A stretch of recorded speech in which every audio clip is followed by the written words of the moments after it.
Bom dia a todos. Opa! Que alegria estarmos reunidos. Eu gostaria de ter um tempo com os irmãos para a gente poder meditar na palavra de Deus. Quero trazer uma reflexão, nesses dias que antecedem o Natal. Eu gostaria de falar sobre uma luz que raiou. Nós estamos encerrando praticamente o ano, nosso último culto, mas temos muito a celebrar, não é mesmo? E é sobre isso que eu gostaria de falar com vocês nessa manhã. Os irmãos me ouvem bem? Lá no fundo, tudo jóia? Meus queridos, o doutor Stephen Nichols, em um dos seus artigos, ele escreveu acerca de um evento extraordinário, um evento de Natal.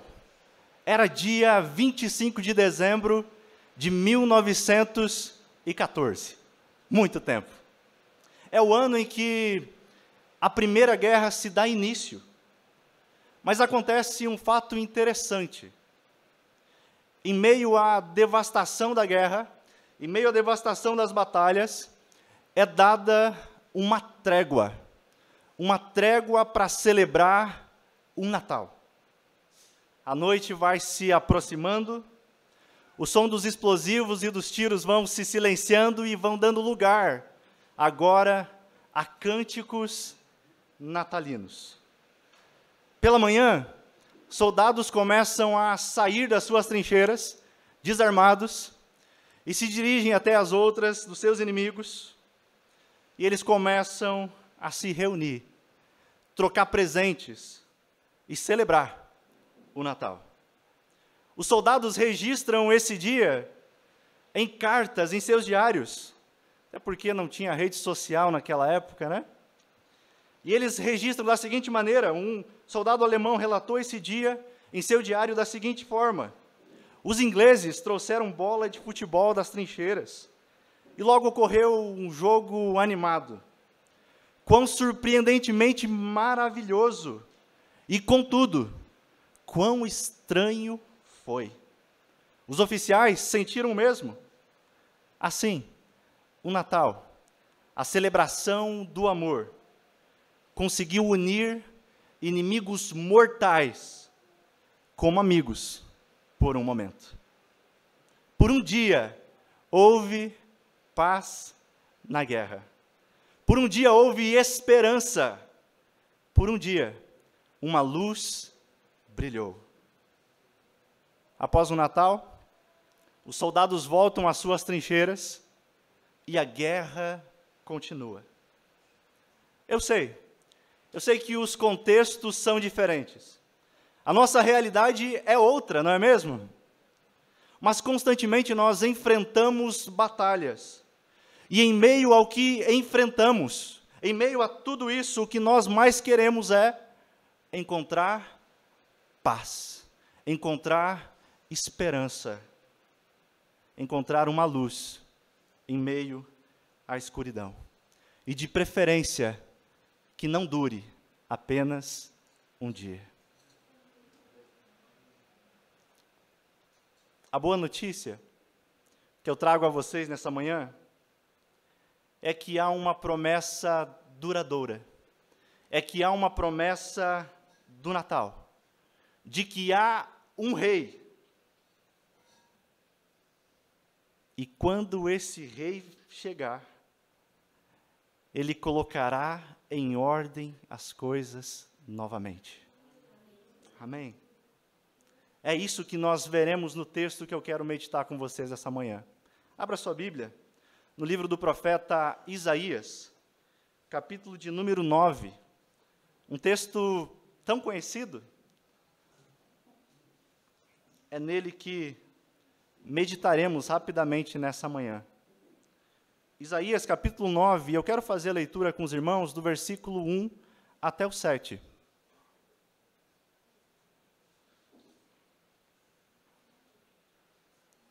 Os irmãos encontraram? Assim está escrito: contudo, não haverá mais escuridão para os que estavam aflitos. No passado ele humilhou a terra de Zebulon e de Naftali, mas no futuro honrará a Galiléia dos gentios, o caminho do mar junto ao Jordão. O povo que caminhava em trevas viu uma grande luz. Sobre os que viviam na terra da sombra da morte, raiou uma luz. Fizeste crescer a nação e aumentaste a sua alegria. Eles se alegram diante de ti, como os que se regozijam na colheita, como os que exultam quando dividem os bens tomados na batalha. Pois tu destruíste o jugo que os oprimia, a canga que estava sobre os seus ombros, e a vara de castigo do seu opressor, como no dia da derrota de Midian. Pois toda bota de guerreiro, usada em combate, e toda veste revolvida em sangue, serão queimadas, como lenha no fogo. Porque um menino nos nasceu, um filho nos foi dado, e o governo está sobre os seus ombros. E ele será chamado Maravilhoso Conselheiro, Deus Poderoso, Pai Eterno, Príncipe da Paz. Ele estenderá o seu domínio, e haverá paz sem fim sobre o trono de Davi e sobre o seu reino, estabelecido e mantido com justiça e retidão, desde agora e para sempre. O zelo do Senhor dos Exércitos fará isso. Amém. Meus queridos, é impossível não lembrarmos desse texto, especialmente próximo do Natal, principalmente os versículos 6 e 7. Mas eu quero rapidamente trazer o contexto desse texto para nós entendermos o que o profeta Isaías está escrevendo. Isaías profetizou durante os reinados de Uzias, Jotão, Acás e Ezequias. Você pode conferir isso no primeiro capítulo do livro, ele já nos traz essa informação. Os dias de Isaías foram dias difíceis. E o profeta, ele profetiza contra a infidelidade do povo, mas também ele traz esperança, a esperança de uma restauração futura. E o que está ocorrendo aqui é que no capítulo 6, nós temos a morte do rei Uzias. E após a sua morte, agora o seu neto, Acás, toma o trono.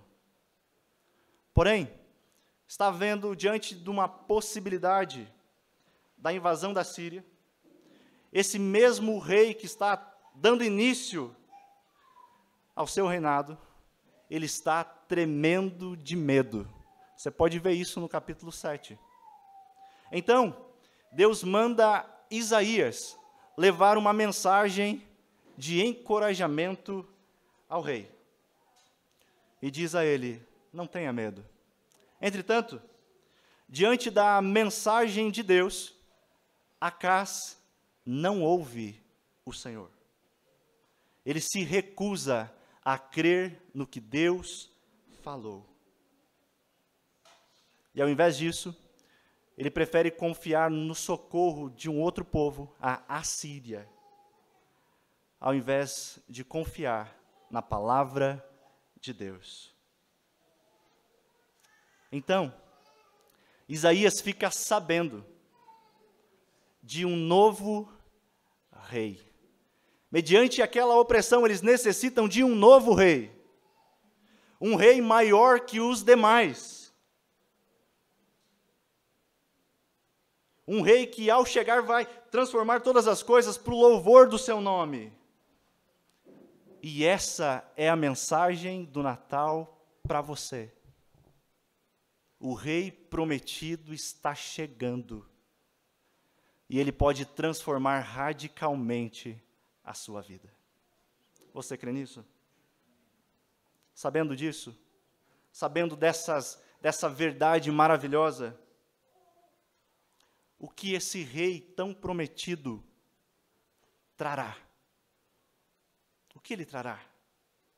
Você está com a sua Bíblia aberta? Gostaria que a gente meditasse nas Escrituras. Isaías está escrevendo 700 anos antes do nascimento de Cristo. Mas ele já tem um vislumbre daquilo que podemos chamar das bênçãos do Natal. Primeiro ponto que eu gostaria de meditar com vocês é que nos primeiros 3 versículos do capítulo 9, nós vemos que o rei prometido trará luz aos que estão em escuridão. Os judeus estavam em escuridão, pois em desespero. Eles foram em busca de místicos, de especialistas, para tentarem resolver as coisas do seu jeito. E eles acabam deixando de lado o Senhor. Como consequência das suas escolhas, você verá isso no capítulo 8, versículos 21 e 22. Como consequência, ao invés deles encontrarem luz, eles encontram ainda mais escuridão. É o texto que antecede o que nós lemos, versículos 21 e 22 do capítulo 8, que diz: andam sem rumo, cansados e famintos, e por causa da fome amaldiçoam seu rei e seu Deus. Olharão para o céu, depois olharão para a terra, mas para onde voltarem os olhos só haverá problemas, angústia e sombrio desespero. Serão lançados nas trevas. Essas eram as consequências justas das escolhas do povo judeu. E essas consequências também deveriam ser as nossas, não é mesmo? Pois se nós formos sinceros, constantemente nós tentamos resolver a vida da nossa maneira. Tentamos dar um nosso jeitinho para resolver as coisas. Há coisas, de fato, que nós podemos resolver. Que faculdade cursar, com quem casar, que roupa vestir, o que comer. Mas há uma coisa que não pode ser do seu jeito. E você não pode salvar a si mesmo. Você necessita de um Salvador. Essa é a realidade do Natal. De que a humanidade toda estava morta em seus delitos e pecados. A humanidade toda estava em escuridão, em rebeldia contra Deus. Onde não existia uma luz no fim do túnel. Não havia esperança alguma para a humanidade. A humanidade estava em trevas, em dor e em sofrimento. É por isso que, com o nosso Deus, você está com a sua Bíblia aberta? Com o nosso Deus há sempre um contudo. É assim que Isaías inicia o capítulo 9.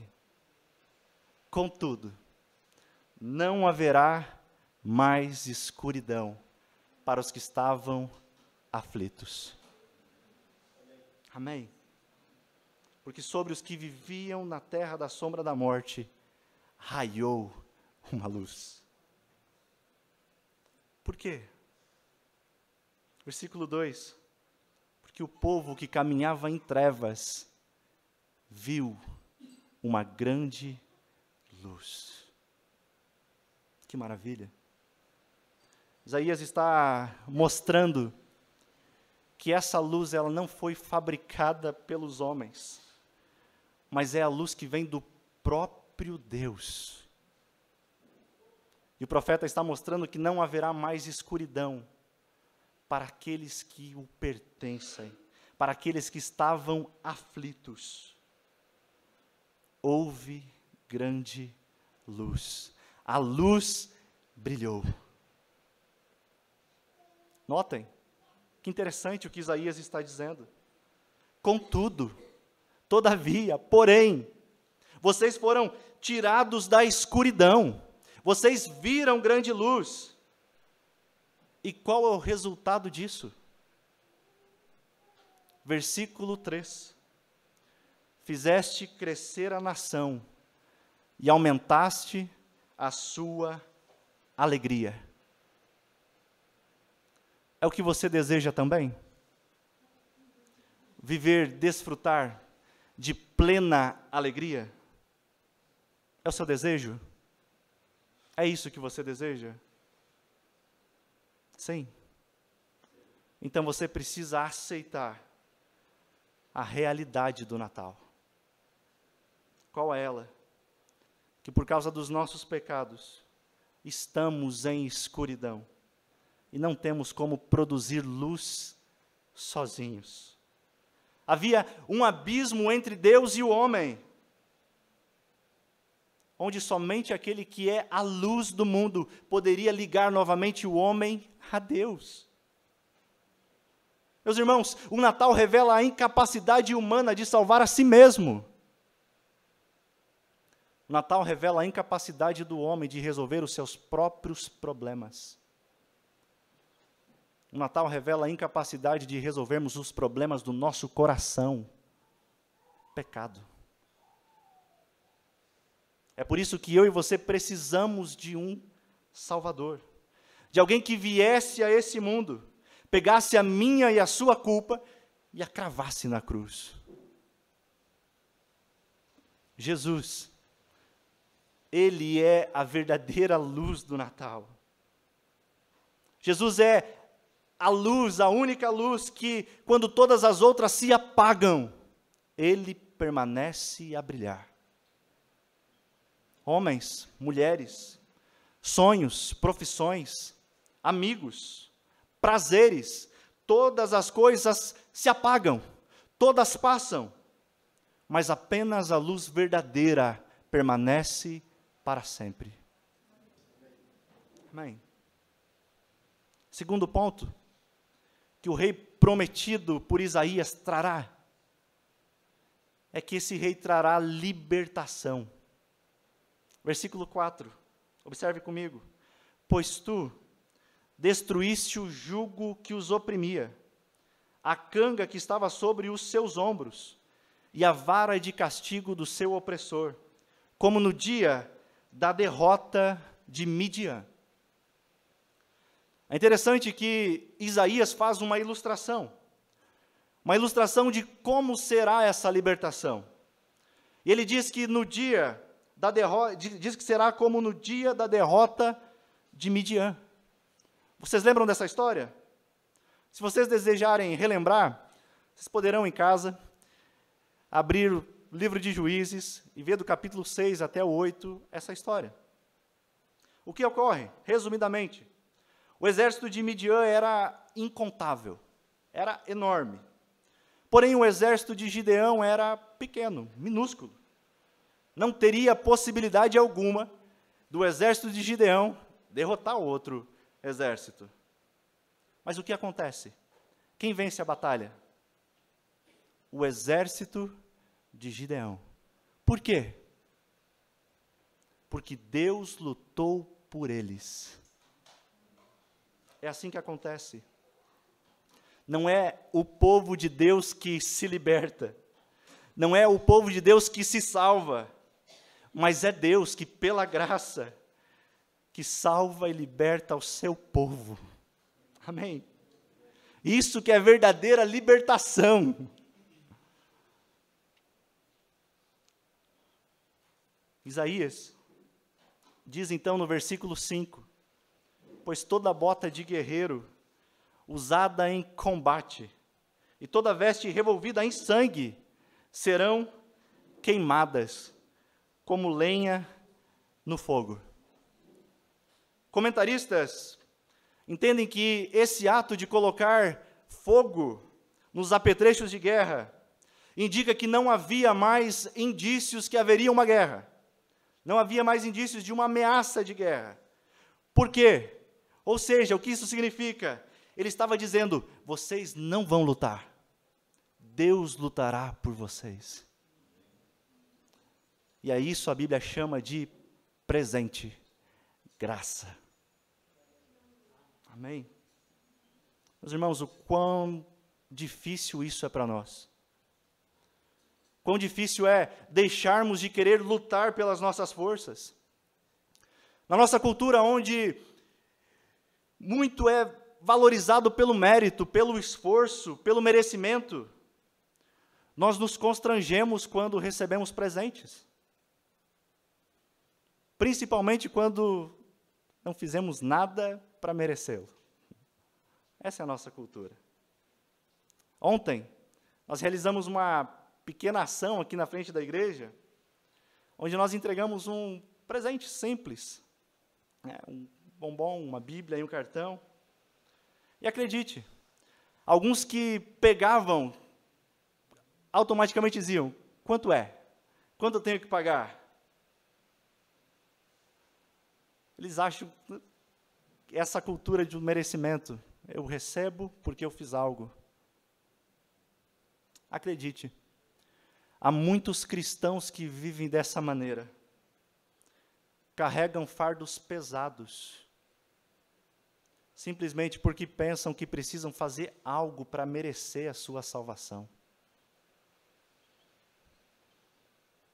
Por isso que o presente do Natal nos ofende. É o que escreve o pastor Tim Keller, que nós não lidamos muito bem com presentes.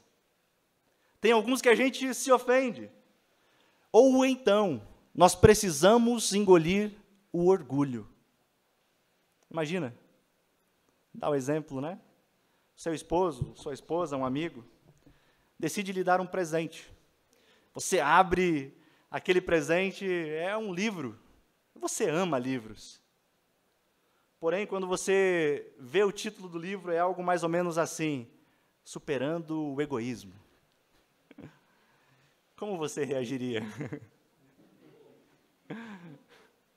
Oh, indireta, né? Como você reagiria? Alguns presentes nos humilham. E diz Keller que nenhum nos humilha tanto como o presente do Natal. E ele continua, aceitar o presente de Jesus Cristo requer humildade, porque você está admitindo que você não pode se salvar pelos seus próprios meios. O presente do Natal é que o homem estava tão perdido, tão incapaz de resolver a vida, que Deus escolheu enviar o seu Filho para salvar o que se havia perdido. Amém? Ao olharmos para o Natal, a gente vê a nossa incapacidade. Mas ao olharmos para o Natal, a gente vê a capacidade de Deus de salvar homens que são pecadores e ligá-los novamente ao Pai. Terceiro ponto. Quem é? Pergunto a você, quem é esse rei que trará luz em meio à escuridão? Quem é esse rei que trará paz? Quem é esse rei que trará libertação? Os versículos 6 e 7 nos respondem. Esses versículos são os mais conhecidos e também os mais cantados do capítulo 9. Mas acontece que nem sempre nós nos atentamos a essa mensagem e a sua profundidade. Nós estamos vendo, o profeta Isaías está nos mostrando que o homem necessita de luz, pois ele está em escuridão. O homem está preso, então ele necessita de libertação, ele está preso em seus pecados, morto em seus pecados, e ele necessita de um libertador. Mas quem fará tudo isso? Quem é esse rei prometido? Isaías diz, um menino. Você não acha isso demais? Enquanto que o povo aguardava um rei poderoso, Isaías mostra que quem trará luz, libertação ao seu povo é um menino. Mas não é qualquer menino. É um menino que será chamado de maravilhoso conselheiro, Deus poderoso, Pai eterno, príncipe da paz. Esse é o rei. Amém? Esse é a luz que brilha na escuridão. Meus queridos, partindo para o fim, na introdução da pregação, eu falei acerca de uma trégua na guerra, um dia de paz, um dia de luz, mas apenas um dia. Paz, esperança é o que todo ser humano busca. quer seja por meios legítimos ou não. Mas nem todos encontram. Muitas vezes encontram pequenas doses de paz, que podem durar apenas um dia, 2, mas não duram para sempre. O profeta Isaías está falando de uma paz, não apenas que está distante na eternidade, mas ele diz que o Rei prometido nos levará ao seu reino de paz. E aqueles que estão nele viverão a paz agora e eternamente. É isso que está no versículo 7. Ele estenderá o seu domínio.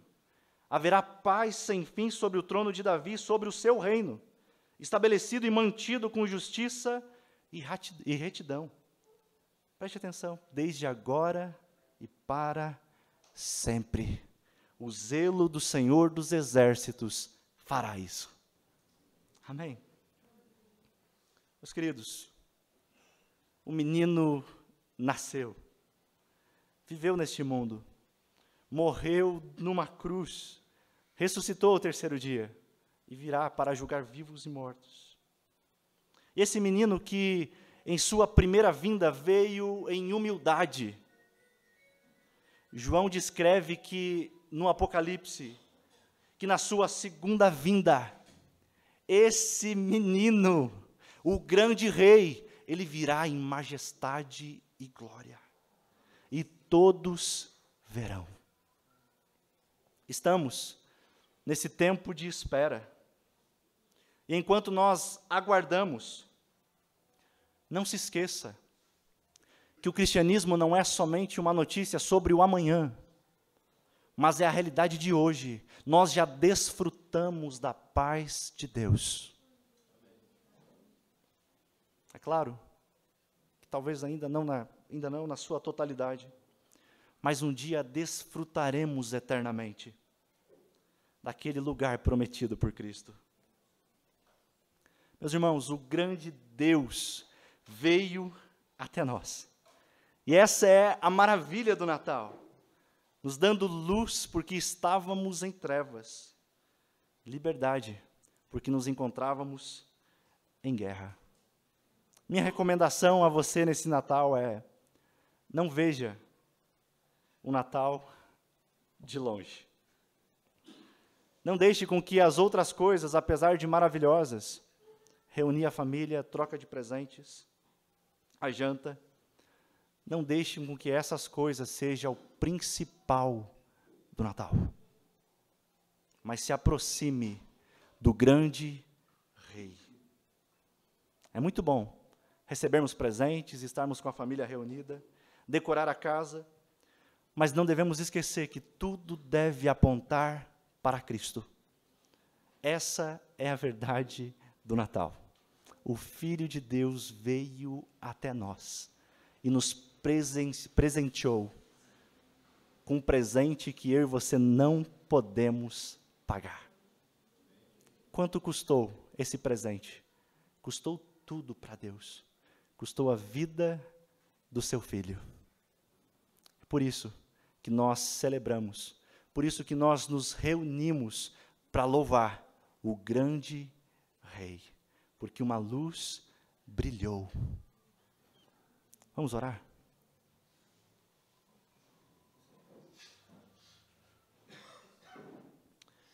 Obrigado, Senhor, pela Tua palavra.